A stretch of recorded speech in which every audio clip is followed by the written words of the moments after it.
கர்த்தருடைய நாமம் மகிமைப்படுவதாக. உங்கள் யாவருக்கும் ஆண்டவராக இயேசு கிறிஸ்துவின் நாமத்தினாலே என் அன்பின் வாழ்த்துக்களை சொல்லிக்கொள்ள ஆசைப்படுகிறேன்.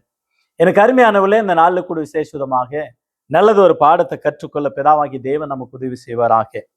நீங்கள் ஆலயத்தை பழுது பாராது போகிறது என்ன?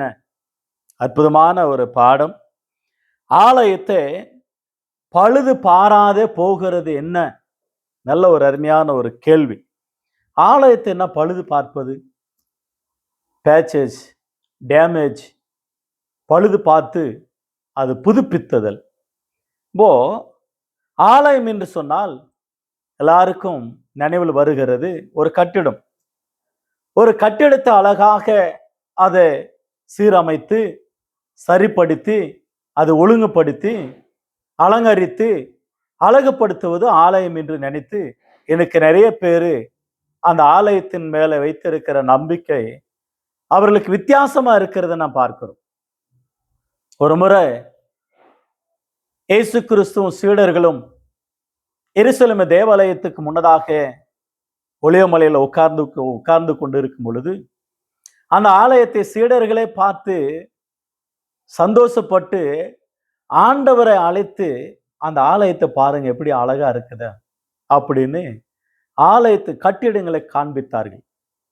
ஆனால் மத்தேயு 24ஆம் அதிகாரத்தெல்லாம் படிக்கிறோம். 1 முதல் ஒரு 3-4 வாக்கியங்கள். ஒரு காலம் வரும், அந்த காலத்துல அந்த ஆலயம் இடிக்கப்படும், ஒரு கல்லின் மேல ஒரு கல் ஏறாது என்று சொல்லி அற்புதமான பதிலை கொடுத்தான். அவ்வண்ணமாகவே நடந்து முடிந்ததே நாம் பார்க்கிறோம். ஆனால் ஆலயம் என்றால் கட்டிடம், ஒரு பெரிய பில்டிங் இருக்கணும், அழகா இருக்கணும், அதை அலங்கரிக்கப்பட்டு இருக்கணும் என்று நினைக்கிற உலகத்துல ஆலயம் என்றால் என்ன? நீங்கள் ஆலயத்தை பழுது பாராது போகிறது என்ன? கேள்வியாக இது பைபிள் இருக்கிற வார்த்தையாகவே இருக்கிறது. நீங்கள் ஆலயத்தை பழுது பாராதே போகிறது என்ன என்று நல்ல ஒரு அருமையான ஒரு சப்ஜெக்ட். அதை நாம் படித்துக்கொள்ள கர்த்தர் நமக்கு உதவி செய்து கொண்டிருக்கிறான். எனவே யோவான் எழுதின சுவிசேஷம், the book of Gospel, John Gospel, chapter 2, verse 19 to 21. யோவான் எழுதின சுவிசேஷம் 2ஆம் அதிகாரம் 19 முதல் 21 வாக்கியங்களை தயவுசெய்து என்னோடு கூட பைபிளை நீங்க திருப்பிக் கொள்ளுங்கள். யோவான் 2ஆம் அதிகாரம் 19, 20, 21 ஆகிய வசனங்கள். இயேசு அவர்களுக்கு பிரதித்தரமாக, இந்த ஆலயத்தை இடித்து போடுங்கள், 3 நாளைக்குள்ள இதை எழுப்புவேன் என்றார். அப்பொழுது யூதர்கள் இந்த ஆலயத்தை கட்ட 46 வருஷம் சென்றதே, நீர் இதை 3 நாளைக்குள்ள எழுப்புவீரோ என்றார்கள். 21 கவனிங்க.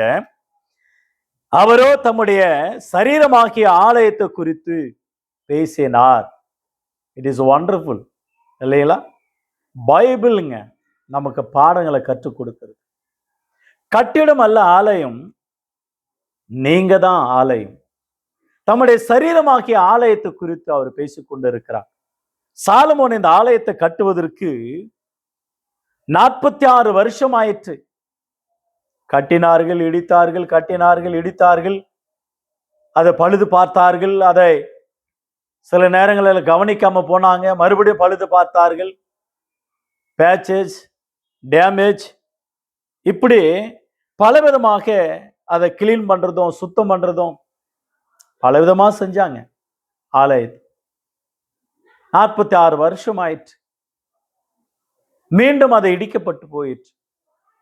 ஆனா யூதர்கள் அப்படி பேசிக் கொண்டிருக்கிற வேலை ஆண்டவர் சொல்றாரு, நம்முடைய சரீரமாகிய ஆலயத்தை என்று சொல்லி அற்புதமாக சொன்னார். ஆகவே இந்த ஆலயத்தை நீங்கள் பழுது பாராது போகிறது என்ன? வேதத்துல படிக்க போகிறோம் அதே வார்த்தையை தான் பைபிள்ல. நீங்கள் ஆலயத்தை பழுது பாராது போகிறது என்ன? நீங்கள் ஆலயமா இருக்கிறீர்கள், உங்க ஆலயத்தை பழுது பார்க்கணும்.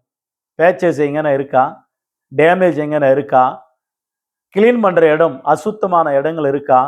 இந்த ஆலயமாகிய, இந்த சரீரமாகிய ஆலயம் அது புதுப்பிக்கப்பட வேணுமா? புது இருதயம், புதிய கண்கள், புதிய வார்த்தைகள், புதிய பார்வை, ஒருவன் கிறிஸ்துக்குள்ள இருந்தால் அவன் புது சிருஷ்டியா இருக்கிறான். கிறிஸ்துக்குள்ள இருந்தும் ஆலயம் சுத்தப்படுத்தாமல் பழுதாகி போனதா? அதுதான் இன்றைக்கு நாம் வாசிக்க போகிறோம், தியானிக்க போகிறோம். ஆண்டவருக்கு மகிமுண்டாகட்டும். எனவே 1 கொரிந்தியர் 3ஆம் அதிகாரம் 16, 17 நமக்கு நல்ல அருமையாக வார்த்தை நினைவூட்டுகிறத பார்க்கிறோம். 1 கொரிந்தியர் 3ஆம் அதிகாரம் 16, 17 நீங்கள் தேவனுடைய ஆலயமாய் இருக்கிறீர்கள் என்றும் தேவனுடைய ஆவி உங்களில வாசமா இருக்கிறார் என்றும் அறியாது இருக்கிறீர்களா? ஒருவன் தேவனுடைய ஆலயத்தை கெடுத்தால் அவனை தேவன் கெடுப்பான். தேவனுடைய ஆலயம் பரிசுத்தமா இருக்கிறதே, நீங்களே அந்த ஆலயம். You are temple of God. நாம் ஆண்டவருடைய ஆலயமா இருக்கிறோமா? ஆண்டவருடைய ஆலயம். ஆண்டவருடைய ஆலயம் எப்படிப்பட்ட நிலைமையில் இருக்கும்? ஆண்டவருடைய ஆலயம் இப்படி இருக்க வேண்டும். இஸ்ரவேல் ஜனங்கள் பழைய ஏற்பாட்டில் நாம பார்க்கும் பொழுது 2 ராஜாக்கள் புஸ்தகம் 12ஆம் அதிகாரத்தை நாம் திருப்பிக் கொள்வோம். 2 ராஜாக்கள் புஸ்தகம் 12ஆம் அதிகாரம் அருமையான ஒரு வார்த்தை. யோவாஸ் ராஜாவா இருக்கிறான். ஆசாரியனாகிய யோய்தா ஆசாரியனா இருக்கிறான். யோய்தா ஆசாரியனா இருக்கிற நாட்களில யோவாஸ் ராஜாவாகிறான். அந்த நேரத்தில் ஆலயத்தை பழுது பார்க்கிறாங்க, ஆலயத்தை சுத்தம் செய்கிறாங்க. அந்த ஆசாரியனாகிய யோய்தா ஆசாரியர்கள் வேலைக்காரர்களையும் ஆண்டவருடைய பிள்ளைங்களை பார்த்து கேட்கிற வார்த்தை தான் இந்த வார்த்தையை நாம் படிக்கிறோம். 2 ராஜாக்கள் 12ஆம் அதிகாரம் 5 முதல் 14 வசனங்கள். 2 நாளாகமம் புஸ்தகம் 24ஆம் அதிகாரம் 1 முதல் 7 வாக்கியங்கள்.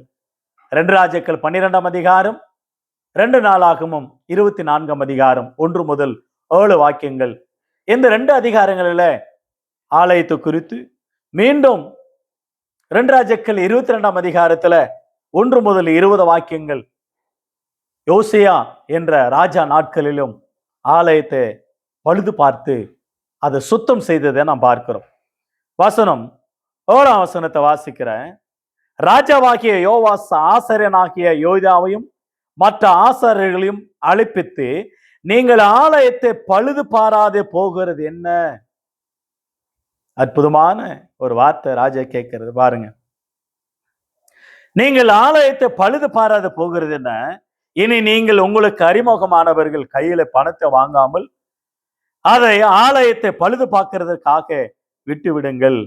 நீங்கள் 14ஆம் வசனம் நீங்கள் பார்த்தீங்கன்னா, கர்த்தருடைய ஆலயத்தை பழுது பார்க்க வேண்டும், கர்த்தருடைய ஆலயத்தை பழுது பார்த்து கட்ட வேண்டும்.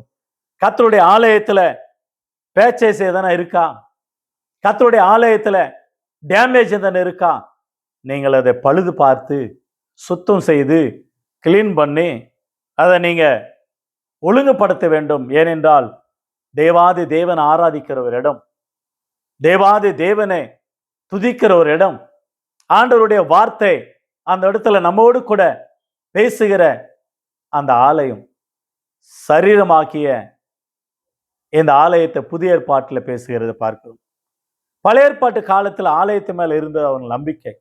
ஆண்டவர் அதை மாற்றி உங்கள் சரீரமே தேவனுடைய ஆலயமா இருக்கிறது, நீங்களே தேவனுடைய ஆலயம் என்று அற்புதமான ஒரு வார்த்தைகளை சொன்னார். எனவே அந்த ஆலயத்துல ஒரு பேச்சேசி, ஒரு டேமேஜ், ஒரு குப்பும் கோலம், அசுத்த கிரிகள், அசுத்தமான பொருட்கள், இவைகள் எல்லாம் கிளீன் பண்ண வேண்டும். அதுதான் ஆண்டவர் விரும்புகிறார். இப்பொழுது யோவான்ல வாசித்த வண்ணமாக நீங்களே தேவனுடைய ஆலயமா இருக்கிறீர்கள். ஆண்டவர் தம்முடைய சரீரமாகிய சபையை குறித்து சொல்லி இருக்கிறார். இந்த சபை நல்லா இருக்கா, டேமேஜா இருக்கா? இந்த ஆலயமாகிய இருதயம் எப்படி இருக்கு? சுத்தமா இருக்கா, அசுத்தமா இருக்கா? விசுவாசம் கெட்டு போனதா? விசுவாசம் கப்பலை சேதப்படுத்தின எமனேயும் அலெக்சாந்தரும் அவனமாக விசுவாச கப்பல் கெட்டு போயிருக்கா? உங்களுடைய எண்ணங்கள், சிந்தனைகள் மாறி இருக்கா? உங்க பாவ பழக்க வழக்கங்கள் மீண்டும் தலை தூக்கி ஆடிக்கொண்டு இருக்கிறதா? உபச்சாரம், வேசித்தனம், குடிப்பழக்கம், பீடி, சிகரெட்டு, பான்பராக்கு, வெத்தலை, பலவிதமான பழக்க வழக்கங்கள், அவைகள் மூலமாக உங்களை சரீரம் கெட்டு போயிருக்கா? உங்கள் சரீரமாகிய ஆலயம் தீட்டுப்பட்டு இருக்கா? போராமைகள், எரிச்சல்கள், கோபங்கள், சாத்தானுடைய எண்ணங்கள், இவைகள் எல்லாம் குப்பைகளாக இருக்கா? ஆதி காலத்தில் நமக்கெல்லாம் சத்தியம் சொன்னவர்கள் ஒரு பேப்பர்ல இருந்து ஒரு படத்தை காட்டுவார்கள். ஒரு மனிதனுடைய இருதயத்துக்குள்ள பலவிதமான மிருகங்கள், பறவைகள், பலவிதமா இருக்கும் அசுத்தங்கள். இன்னொரு படத்துல நம்ம பார்க்கும் பொழுது பரிசுத்த ஆவியானவர், பைபிள், ஆண்டவர், அவருடைய வார்த்தைகள். இன்னொரு இருதயத்தை பார்க்கும்போது அது வெள்ளை கலர்ல பரிசுத்தமா இருக்கும். இப்படி அந்த புகைப்படமானது, அந்த இமேஜ் மூலமாக நமக்கு காஸ்பல் சொன்னார்கள். உங்கள் இருதயம் பாவத்தில் நிரம்பி இருக்கிறது. கடவுள் வாசம் பண்ணுகிற இடம், அவர் தங்கியிருக்கிற இடம். ஆகவே அந்த இடத்துல தேவன் தான் இருக்கணும் என்று சொல்லி அற்புதமான ஒரு வார்த்தையை நமக்கு எடுத்து வரைப்பார்கள். அவைகளெல்லாம் பார்த்து மனந்திரும்பின நாட்கள், அந்த நாட்களை நான் நினைவு கூறுகிறேன். ஆவணமாகவே இன்றைக்கு பைபிளை படிக்கும் பொழுது மார்க் எழுதின சுவிசேஷம் 7ஆம் அதிகாரம், the Gospel of Mark chapter 7 words 22-23 words. Mark எழுதின சுவிசேஷம் 7ஆம் அதிகாரம் 20 முதல் 23 வாக்கியங்கள். மார்க் 7ஆம் அதிகாரம் 20 முதல் கவனிங்க. மனசருக்குள்ள இருந்து புறப்படுகிறதே மனசனை தீட்டுப்படுத்தும். எப்படி எனில், மனசனுடைய இருதயத்திலிருந்து பொல்லாத சிந்தனைகளும், உபச்சாரங்களும், வேசித்தனங்களும், கொலைபாதகங்களும், களவுகளும், பொருளாசைகளும், துஷ்டத்தனங்களும், கபடும், காம விகாரமும், வன்கண்ணும், தூஷணமும், பெருமையும், மதிக்கேடும் புறப்பட்டு வரும். பொல்லாதவைகள் ஆகிய இவைகள் எல்லாம் உள்ளத்திலிருந்து புறப்பட்டு மனுஷனை தீட்டுப்படுத்தும் என்றார்.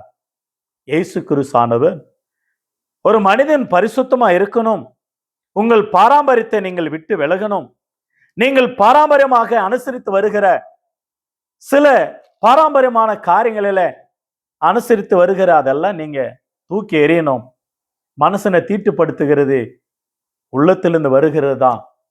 ஏனென்றால் நீங்க தேவனுடைய ஆலயமா இருக்கிறீர்கள். அந்த ஆலயமாகிய இருதயத்திலிருந்து வருகிறவைகள் கொலைகள், கொள்ளைகள், பொருளாசைகள், களவுகள், வன்கண்கள், துஷ்டத்தனங்கள், கபடம், காம விகாரம், வன்கண்ணு, தூஷணம், பெருமை, மதிக்கேடு, பொல்லாத சிந்தனைகள், உபச்சாரம், வேசித்தனம், இவைகள் எல்லாம் மனுஷனை ஆட்கொண்டு இருக்கு, அசுத்தப்படுத்தி கொண்டு இருக்கிறது. இவைகள் எல்லாம் டேமேஜ் ஆயிருக்கிற ஆண்டவருடைய ஆலயம். இந்த ஆலயம் தீட்டுப்பட்டு இருக்கிறது, இது சுத்தப்படுத்த வேண்டும் என்று ஆண்டவரே சொன்ன ஒரு வார்த்தையாக இருக்கிறத நாம் பார்க்கிறோம். அதே வண்ணமாக கலாத்தியர் புஸ்தகம், கலாத்தியர் 5ஆம் அதிகாரம் 17 முதல் 26 வசனங்களில் வாசிக்கிறோம். மாம்சம் ஆவிக்கு விரோதமாகவும் ஆவி மாம்சத்துக்கு விரோதமாகவும் போர் செய்கிறதா இருக்கிறது. 19ஆம் வசனத்தை கவனித்து பாருங்க. மாம்சத்தின் கிரிகள் வெளிரங்கமா இருக்கின்றன. அவையாவன உபச்சாரம், வேசித்தனம், அசுத்தம், காம விகாரம், விக்கிராராதனை, பில்லிசூனியம், பகைகள், விரோதங்கள், வைராக்கியங்கள், கோபங்கள், சண்டைகள், பிரிவினைகள், மார்க்கபேதங்கள், போராமைகள், கொலைகள், வெறிகள், களியாட்டுகள் முதலானவைகள். இப்படிப்பட்டவைகளை செய்கிறவனே தேவனுடைய ராஜ்யத்தை சுதந்திரிப்பதில் என்று முன்னே நான் சொன்னது போல இப்பொழுது உங்களுக்கு சொல்லுகிறேன். It is wonderful. ஒரு மனிதன் மனம் திரும்புவதற்கு, ஒரு மனிதன் சுத்தமா இருப்பதற்கு, ஒரு மனிதன் அசுத்தத்திற்கு தன்னை விலைக்கு காத்துக் கொள்வதற்கு ஆண்டவர் சொல்லுகிற அற்புதமான பாவ பழக்க வழக்கங்கள் இவைகள் எல்லாம் ஆண்டவருடைய ஆலயமாகிய நம்முடைய சரீரத்தை கெடுக்கிறதா இருக்கிறதை பார்க்கிறோம். ஆகவே நீங்கள் தேவனுடைய ஆலயமா இருக்கிறீர்கள். தேவனுடைய ஆலயம் பரிசுத்தமா இருக்கணும். ஆகவே நீங்கள் ஆலயத்தை பழுது பாராத போகிறது என்ன? அந்த ஆலயத்துல சுத்தமா இருக்கணும். அசுத்தம், பாவம், மாம்சத்துக்கு விரோதமாக நம்முடைய மாம்சம், நம்முடைய சரீரம் கொடூரமானது. இதை ஜெயிக்கிற மனுஷன் தான் இட் இஸ் வண்டர்ஃபுல். அற்புதமாக இதை சரீரமாக்கி மனுஷனை ஜெயிச்சுட்டா நம்முடைய ஆத்மா சொர்க்கத்துக்கு ரெடியா இருக்கும். அதை ஜெயிக்கணும். தேசங்களை ஜெயித்தவர்கள் உண்டு, தங்கள் சரீரத்தை ஜெயித்தவர்கள் இல்லை. ஆகவே நாம் அதை ஜெயிக்கணும். சிந்தனைகளில் அசுத்தம், இருதயத்தில் அசுத்தம், போராமைகள், நம்முடைய வாழ்க்கையில சரீரத்துல பலவிதமான இச்சை பாவங்கள், வாயின் வார்த்தை மூலமாக்கி கெட்ட வார்த்தைகள், நடக்கையில, பார்வையில, எண்ணங்களில, சிந்தனைகளில, பீடி, சிகரெட்டு, புயல, பலவிதமான அசுத்தம், ட்ரக்ஸ், போதை பொருட்கள், அதை உட்கொண்டு அடிமைகளாக்கப்பட்டு தான் சரீரமாக்கிய ஆலயத்தை கெடுத்து, அதுதான் பைபிள் சொல்லுகிறது. 1 கொரிந்தியர் 3:16-17 ஒருவன் தேவனுடைய ஆலயமாக்கிய அந்த சரீரத்தை கெடுத்தால் தேவன் அவனை கெடுப்பார் என்று வேதம் சொல்லுது. நீங்கள் தேவனுடைய ஆலயமா இருக்கிறீர்கள். தேவன் உங்களிடத்துல வாசம் பண்ண வேண்டும். நீதிமொழிகள் புஸ்தகம் 6:16-19 நீதிமொழிகள் 6:16-19 நீதிமொழிகள் 6:16 6 காரியங்களை கர்த்தர் வெறுக்கிறார், 7 அவருக்கு அருவருப்பானவைகள். அவையாவன மேட்டுமையான கண், பொய் நாவு, குற்றமற்றவர்களுடைய ரத்தம் சிந்தும் கையே, துராலோசனை பிணைக்கும் இருதயம், தீங்கு செய்வதற்கு விரைந்தோடும் கால், அபத்தம் பேசும் பொய் சாட்சி, சகோதரருக்குள்ள விரோதங்களை உண்டு பண்ணும் ஆகிய இவைகளே. எப்படிப்பட்ட அருவருப்புகள் பாருங்க! பிரிவினைகள், துராலோசனை, குற்றமற்றவர்களுடைய ரத்தம் சிந்துவதற்கு வேண்டிய கடந்து போகிற கால்கள், கைகள், இப்படி பலவிதமாக மேட்டுமையான கண்ணு, பொய் நாவு, அபத்தம் பேசும் பொய் சாட்சி, சகோதரருக்குள்ள உண்டு பண்ணுகிற துரோக காரியங்கள், இவைகள் எல்லாம் பாவ பழக்க வழக்கங்கள். நம்முடைய சரீரமாகிய ஆலயத்தை கெடுக்கிறது. இந்த கெடுக்கிற ஆலயத்தை பாவ பழக்க வழக்கங்களை விட்டு விலகணும். நீங்க தேவனுடைய ஆலயமா இருக்கிறீர்கள், பாக்கியவான்களா இருக்கிறீர்கள். அசுத்தமானதை தொடக்கூடாது, அசுத்தமானதை பின்பற்றக்கூடாது, அசுத்தமானதை நினைக்க கூடாது. உங்கள் இருதயம் புது இருதயமாக்க, உங்களை எண்ணங்களில கிறிஸ்துவின் சிந்தையாக்க, உங்களை கைகள் ஆண்டவருடைய வேதத்தை ஏந்தினதாக்க, உங்கள் வாய்களில தூசிப்பு வராதபடிக்கு துதித்தலும் சபித்தலும் ஒரே வாயிலிருந்து வரலாமா? யாக்கோபு புஸ்தகத்தில் ஆண்டவர் கேட்கிறார், துதிக்கிற வாயில சபிக்கலாமா? எனவே காரணமில்லாத இட்ட சாபம் பலிக்காது என்று வேதம் சொல்லுகிறது. எனவே மதுபானம் குடிக்கிறது, மது குடிக்கிறது, இவைகளெல்லாம் போதை தலைக்கு ஏறி சரீரத்தை கெடுத்து இந்த ஆத்மா மரித்து போகிறத பார்க்கிறோம். ஆகவே 1 கொரிந்தியர் 6:13 முதல் 1 கொரிந்தியர் 6:13 முதல் 20 வசனங்களில் நீங்கள் கவனிக்கலாம். 1 கொரிந்தியர் 6:13 முதல் 20 வாக்கியங்கள். அவைகளில் சில வாக்கியங்களை பாருங்களேன். வயிற்றுக்கு போஜனமும் போஜனத்துக்கு வயிறும் ஏற்கும், ஆனாலும் தேவன் இதையும் அதையும் அழிய பண்ணுவான். சரீரமோ வேசித்தனத்திற்கு அல்ல, கர்த்தருக்கே உரியது. நம்முடைய சரீரம் கர்த்தருக்குரியது, கர்த்தரும் சரீரத்துக்கு உரியவரா இருக்கிறார். அற்புதமான ஒரு வார்த்தை 14 வசனத்துல, உங்கள் சரீரம் கிறிஸ்துவின் அவயவங்களா இருக்கிறது என்று. ஆகவே உங்கள் சரீர இச்சைகள் வேசியோடு இருக்கக்கூடாது, நீங்கள் பரிசுத்தமா இருக்கணும். 18 வேசித்தனத்துக்கு விலை கோடுங்கள், மனசு செய்கிற எந்த பாவமும் சரீரத்துக்கு புறம்பே இருக்கும். வேசித்தனம் செய்கிறவனோ தான் சுய சரீரத்துக்கு விரோதமாக பாவம் செய்கிறவனா இருக்கிறான். குடிச்சா சரீரம் கெட்டு போயும், ஆத்மா அழிஞ்சு போயிடும். உபச்சாரம் செய்தான், நோய் பாவம் அவனுடைய சரீரத்தை ஆளுகை செய்து சரீரம் கெட்டு போயிடும், ஆத்மா அழிந்து திரியும். ஆகவே 19 வசனம், உங்கள் சரீரமானதை நீங்கள் தேவனால பெற்றும் உங்களில் தங்கியும் இருக்கிற பரிசுத்த ஆவியினுடைய ஆலயமா இருக்கிறது என்று நீங்கள் உங்களுடையவர்கள் அல்லவென்றும் நீங்கள் கிரயத்துக்கு கொல்லப்பட்டவர்களே ஆகினாலே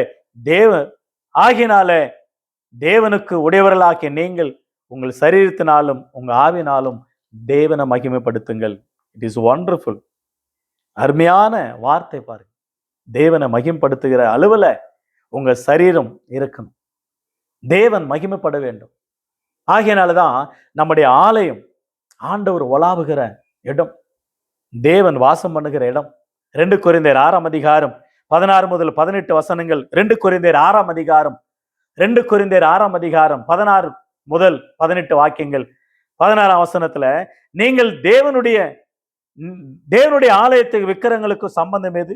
நான் அவர்களுக்குள்ள வாசம் பண்ணேன், அவர்களுக்குள்ள உலாவி, அவர்கள் தேவனா இருப்பேன், அவர்கள் என் ஜனமா இருப்பார்கள் என்று தேவன் சொன்னபடி நீங்கள் ஜீவனுள்ள தேவனுடைய ஆலயமா இருக்கிறீர்கள். எவ்வளவு பாருங்க, மறுபடியும் மறுபடியும் மறுபடியும் மறுபடியும் அகன் மறுபடியும் வருகிறது. நீங்கள் தேவனுடைய ஆலயம், தேவன் வாசம் பண்ணுகிறார், தேவன் வாசம் பண்ணுகிற இடம், தேவன் வாசம் பண்ணுகிற இடம், தேவன் பரிசுத்தமா இருக்கிற இடம், தேவனை துதிக்கிற இடம். உபாகமத்துல கூட வாசிக்கிறோம், தேவன் உங்கள் பாளையத்தை சுற்றிலும் உலாவிக் கொண்டு இருக்கிறார். அசுத்தமான காரியங்களை கண்டு விலக போகாதபடிக்கு நீங்கள் ஞானமாக, உங்க பாளையம் சுத்தமா இருக்கணும், நீங்க வீடு சுத்தமா இருக்கணும், நீங்கள் குடியிருக்கிற இடம் சுத்தமா இருக்கணும், உங்க சரீரம் சுத்தமா இருக்கணும். ஆண்டவர் வாசம் பண்ணுகிற இடம், ஆண்டவர் வாசம் பண்ணுகிற ஆலயம் உங்க சரீரம் ஆகினால நீங்கள் பரிசுத்தமா இருக்கணும். தேவன் உங்கள் சரீரத்தை ஆட்கொண்டு இருக்கிறார். இந்த சரீரம் கர்த்தருக்குரியது, தேவனுடைய ஆலயமா இருக்கிறோம், தேவன் வாசம் பண்ணுகிறவரா இருக்கிறார், தேவன் பரிசுத்தமுள்ளவரா இருக்கிறார். ஆகினால நாம் பரிசுத்தமா இருக்கணும். உங்களை அழைத்தவர் பரிசுத்தர். 1 பேதுரு புஸ்தகம் 1ஆம் அதிகாரம் 15, 16, உங்களை அழைத்தவர் பரிசுத்தர் இருக்கிற போல நீங்களும் உங்கள் நடக்கைகள் எல்லாவற்றிலும் பரிசுத்தமா இருங்கள், நான் பரிசுத்தர் ஆகியால் நீங்களும் பரிசுத்தமா இருங்கள் என்று எழுதியிருக்கிறது. லேவியராகமம் 11ஆம் அதிகாரம் 44 வசனம் 45 வசனம். லேவியராகமம் 11ஆம் அதிகாரம் 44, 45. நீங்கள் பரிசுத்தமா இருங்கள் என்று வேதம் சொல்கிறத பார்க்கிறோம். அதே புஸ்தகம் லேவியராகமம் 19ஆம் அதிகாரம் 2 வசனம், லேவியராகமம் 19ஆம் அதிகாரம் 2 வசனம், லேவியராகமம் 20ஆம் அதிகாரம் 7 வசனம், 20ஆம் அதிகாரம் 7 வசனம், வெளிப்படுத்தின விசேஷம் 22ஆம் அதிகாரம் 11 வசனத்துல அசுத்தமா இருக்கிறவன் அசுத்தமா இருக்கட்டும், பரிசுத்தம் உள்ளவனா இருக்கிறவன் பரிசுத்தமா இருக்கட்டும், இதை நான் வருகிறேன், அவனுக்கு வேண்டிய பலன் என்னோடு கூட வருகிறது என்று சொன்னார். வெளிப்படுத்தின விசேஷம் 4ஆம் அதிகாரம் 8 வசனம், வெளிப்படுத்தின விசேஷம் 4ஆம் அதிகாரம் 8 வசனத்துல சேனைகளின் கர்த்தர் பரிசுத்தர் பரிசுத்தர் பரிசுத்தர் பரிசுத்தர் என்று எப்பொழுதுமே ஆராதித்து கொண்டு இருக்கிறார்கள் தூதர்கள் பரலோகத்துல. அவர் சேனைகளின் கர்த்தர், அவர் பரிசுத்தமா இருக்கிறார். ஆகையினால கர்த்தருடைய நம்முடைய வாழ்க்கையில தேவன் பரிசுத்தரா இருக்கிறார். நீங்கள் தேவனுடைய ஆலயமா இருக்கிறீர்கள். நீங்கள் தேவனுடைய ஆலயத்தை பழுது பாராது போகிறது என்ன என்று கேள்வி கேட்கிறது.